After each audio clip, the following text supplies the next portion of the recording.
네, 어제 하루 국내 코로나19 신규 확진자가 27명이 발생했습니다. 신규 확진자 수가 50일 만에 가장 낮은 수준으로 떨어진 건데요. 네, 대구에서는 첫 확진자가 발생한 지 52일 만에 신규 확진자가 한 명도 나오지 않았습니다. 보도국 취재기자 연결해 보겠습니다. 김장현 기자. 네, 중앙방역대책본부가 발표한 국내 코로나19 누적 확진자는 1,450명입니다. 어제 하루 27명이 늘었습니다.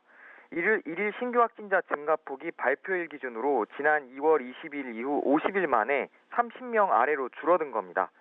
지난 2월 말부터 가파르게 증가하던 신규 확진자는 최근에는 50명 안팎을 보였습니다. 이달 5일과 6일에는 신규 확진자가 47명씩 나왔고 7일에는 53명, 그제는 39명이 발생했습니다. 어제 지역별 신규 확진자를 보면 대구에서는 한 명도 나오지 않았습니다.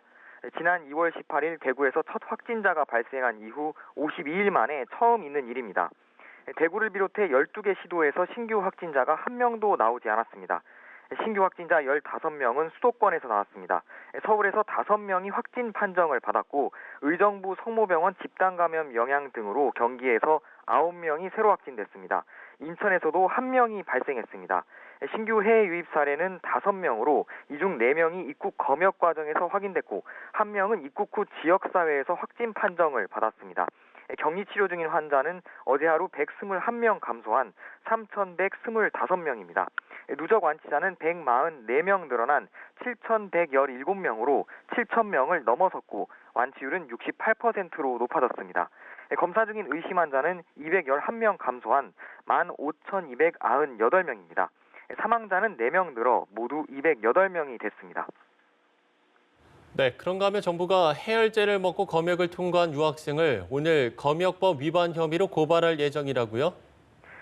네, 정부가 지난달 25일 해열제를 먹고 인천공항에 도착해 특별 검역을 통과한 10대 유학생을 고발 조치할 예정이라고 밝혔습니다.